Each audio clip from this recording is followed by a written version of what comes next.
parle de votre parcours. Alors j'ai eu un parcours assez, éclectique. J'ai donc intégré les arts décoratifs. J'ai opté pour la section photographie, mais j'étais aussi attirée par la peinture, par la scénographie, le travail sur l'espace. À ma sortie des arts décoratifs, j'avais fait une série de photographies que j'ai exposées. J'ai été intégrée comme graphiste au centre américain, à l'American Center de l'époque. Ce parcours de graphiste m'a amené à travailler sur des bâtiments patrimoniaux, sur des lieux de mémoire. Donc j'ai eu mes premières expériences, mes premiers échanges créatifs, artistiques avec le patrimoine. Et donc quand j'ai décidé de me remettre à une production purement artistique, j'ai commencé déjà par des installations. Ensuite, je me suis dit que finalement l'image, ça permettait quand même de résumer la situation parce que j'avais beaucoup de choses à faire. Je me suis toujours intéressée aux objets. Donc j'ai eu une confrontation à l'objet à travers des collections de musées. Parce que j'intervenais donc sur des bâtiments culturels et j'avais aussi ma propre histoire à raconter à travers des objets plus intimes par rapport, enfin plutôt mon histoire familiale. Et donc à un moment, les deux se sont liés. Ma mère m'a fait faire beaucoup de couture.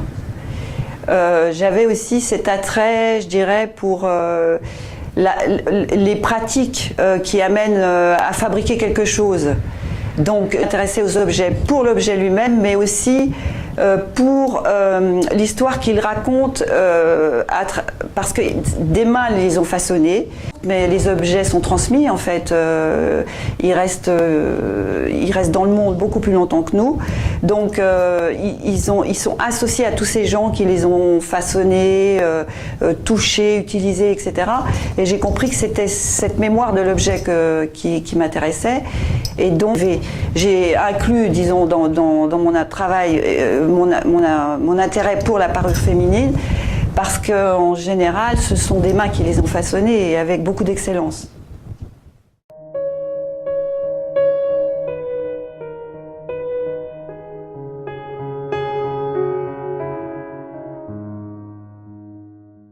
Et puis, comment dire, ce travail de mémoire, je pense que c'est pour contrecarrer l'oubli. Enfin, cette réflexion m'a conduit aussi à travailler, par exemple, sur cette série que j'appelle Figures primitives, où j'essaye de concentrer à travers des figures qui sont fabriquées en textile, quelque chose qui soit